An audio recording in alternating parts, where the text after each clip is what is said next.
Good morning. तर आज आपण करणार आहे मिसळ. तर मिसळसाठी मी एका कढईमध्ये कांदा, लसूण, आलं, खोबरं, शेंगदाणे आणि टोमॅटो हे सगळं लालसर होईपर्यंत भाजून घेतलं व ते थंड होण्यासाठी ठेवून दिलं.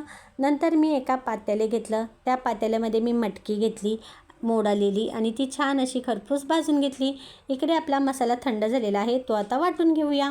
नंतर एका पातेल्यामध्ये तेल घेतलं, त्याच्यामध्ये मी जिरे घातले, कढीपत्ता घातला आणि जो वाटून घेतलेला मसाला होता तो याच्यामध्ये घातला. नंतर त्याच्यात तेजपत्ता आणि चक्री फूल घातलं आणि हे छान तेल सुटेपर्यंत भाजून घेतलं.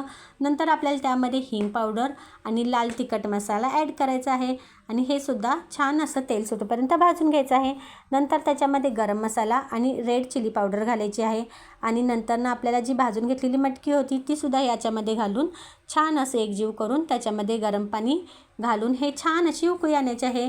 पण त्याच्या आधी मी हा जो घरी केलेला गरम मसाला आहे तो घालते, वरून मीठ घालते आणि थोडी गार्निशनसाठी कोथिंबीर.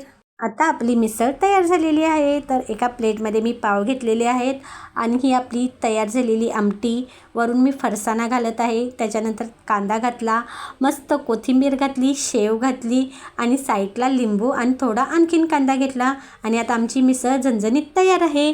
तर आजचा व्हिडिओ आवडला तर प्लीज माझ्या व्हिडिओला लाईक करा, शेअर करा आणि सबस्क्राईब करा. Bye bye.